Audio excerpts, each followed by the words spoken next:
Assalamualaikum warahmatullahi wabarakatuh. Perkenalkan, nama saya Muhammad Idam. Saya dari Universitas Muhammadiyah Metro, tepatnya program studi pendidikan sejarah. Kali ini saya adalah mahasiswa semester 7, yaitu semester akhir ya. Bahwasanya saya di sini mendapat suatu tugas kelompok dari dosen saya, yaitu mengenai penjelasan materi, yaitu tentang pariwisata berbasis konservasi dan pembangunan berkelanjutan. Kami di sini satu kelompok, yaitu dengan Mas Amar Iqmal dan juga Mas Felix Ferdian. Untuk materi yang pertama yang akan menjelaskan, yaitu tentang pariwisata berbasis konservasi. Untuk itu, mari kita masuk pada materinya.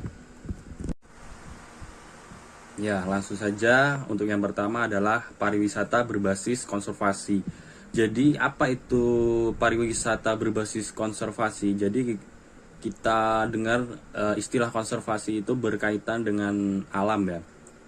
Jadi, pariwisata berbasis konservasi ini adalah suatu kegiatan pariwisata yang berwawasan lingkungan dengan mengutamakan aspek konservasi alam, aspek pemberdayaan sosial, budaya ekonomi masyarakat lokal, serta aspek pembelajaran dan pendidikan. Meskipun identik dengan kawasan konservasi alam seperti hutan lindung maupun kawasan konservasi bawah laut, ini juga menyuguhkan banyak dimensi yang dapat dinikmati oleh wisatawan.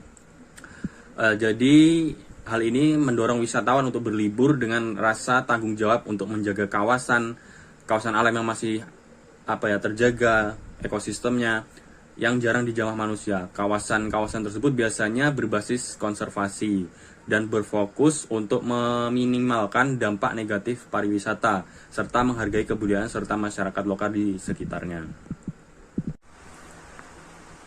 Jadi pada saat berkunjung ke destinasi konservasi alam atau ekowisata ini, wisatawan ini bukan hanya bisa menikmati keindahan alam sambil melepas penat, tetapi juga dapat melakukan berbagai hal, diantaranya sebagai berikut, yaitu melihat flora dan fauna di habitat aslinya, mempelajari sejarah dan budaya dari warga lokal, serta bagaimana mereka hidup berdampingan dengan alam, mendukung warga untuk mencegah dampak negatif seperti penebangan liar, dan ikut serta dalam aksi nyata untuk menjaga lingkungan. Hal ini menjadi daya tarik tersendiri bagi wisatawan untuk memasukkan destinasi ini pada saat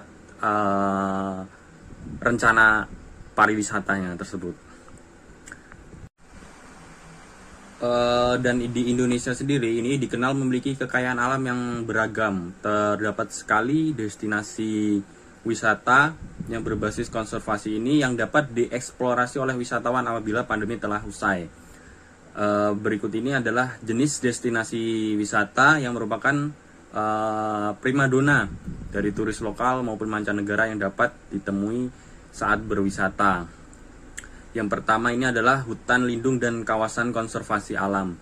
Jadi beberapa hutan lindung yang dapat ditemukan di Indonesia ini telah dikenal oleh wisatawan mancanegara, yaitu contohnya di Lampung sendiri adalah Taman Nasional Waikambas.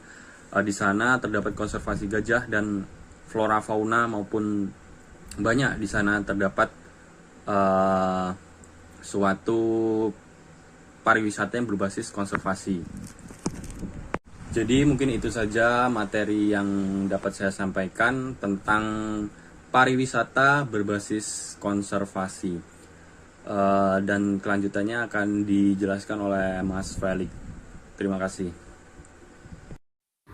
Upaya pembangunan pariwisata yang berkelanjutan. Nah, seiring berjalannya waktu, terjadi perubahan pandangan atas dampak dari pengembangan pariwisata di suatu negara. Pariwisata yang dibangun dengan dasar mendapatkan keuntungan ekonomi sebesar-besarnya dan mendatangkan wisatawan sebanyak-banyaknya dipandang memiliki dampak destruksi terhadap lingkungan destinasi, baik bersifat dalam sosial maupun budaya. Pembangunan pariwisata yang berhasil bukan saja dapat mempercepat bentuk pertumbuhan ekonomi negara melalui kontribusi terhadap PDB nasional. Jika pariwisata dapat dikelola secara baik, pariwisata dapat menjamin kelestarian alam dan budaya, serta penyediaan lapangan pekerjaan bagi penduduk lokal.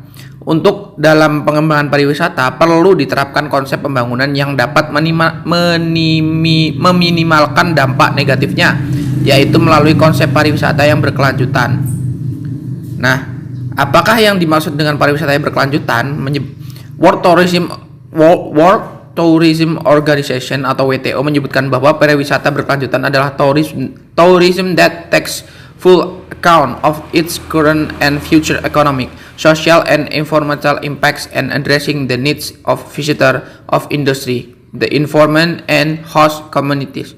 Penjelasan tersebut dapat didefinisikan bahwa pariwisata yang berkelanjutan merupakan konsep pembangunan atau pengembangan pariwisata yang memperhitungkan sepenuhnya dampak ekonomi, sosial, dan lingkungan saat ini maupun masa depan.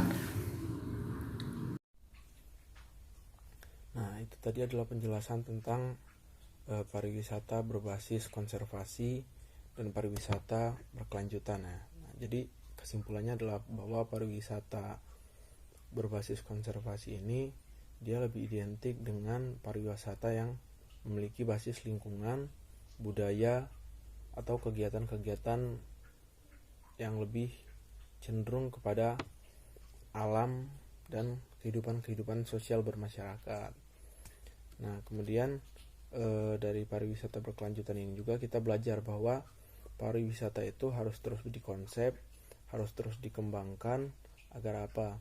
Agar supaya dengan adanya pariwisata tapi mengurangi dampak-dampak negatif dari pariwisata itu tersebut, dari pariwisata tadi. Nah, tapi tidak pula menghilangkan nilai-nilai budaya, nilai-nilai sosial, dan nilai-nilai yang berhubungan dengan kemasyarakatan.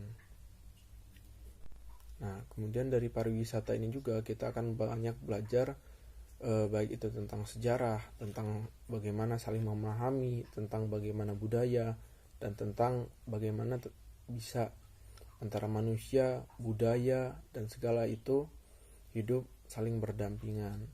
Meskipun di dalamnya terdapat banyak-banyak perbedaan, tapi selalu ada untuk saling menjaga.